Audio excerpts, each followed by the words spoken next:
I am roasting some tomatoes. Any kind of tomatoes. I happen to have Kumaro tomatoes. Here's a regular one. Some shallots. And peppers that have already been roasted. Okay, once you got them roasted, you want to remove as much of the black and charred part as much as possible.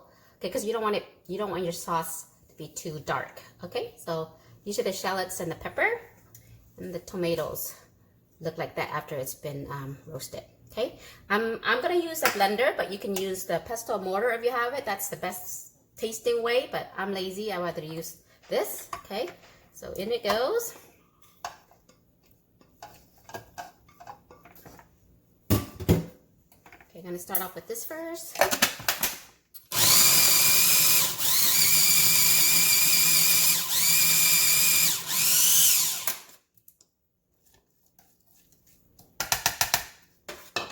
Add in our tomatoes.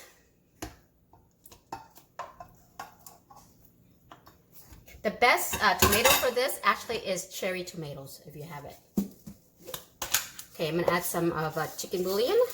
Let's see, let's do a teaspoon of that. About a tablespoon of fish sauce. Okay, and then blend it back up. Oops, in there. Okay.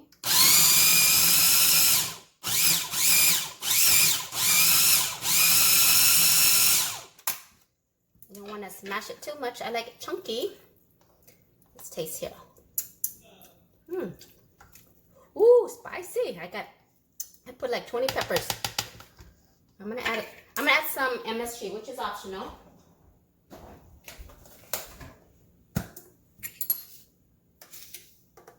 Half a teaspoon, and just a little bit more for sauce. Another teaspoon, and I'm gonna top it up with some fresh cilantro.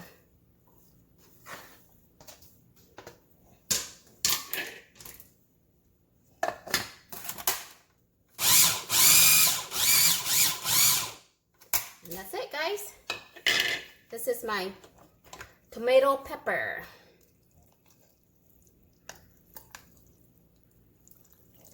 Chunky. You can make it even more bland if you want, blended, finer. And voila! Look at this, guys. Isn't that beautiful? Tomato pepper. My version of spicy salsa. Asian spicy salsa. This goes great with sticky rice. Always gotta have sticky rice with any kind of hot sauce. Sticky rice, grilled meats like chicken, pork belly, goes great with this. Steamed vegetables, any kind of steamed vegetables. Also great with tacos, burritos, or even as a dip for chips. Very tasty, easy salsa. Just roast the ingredients, blend it or chop it, and voila. All right, guys, thanks for watching, and we'll see you back here again next time. Thanks. Bye.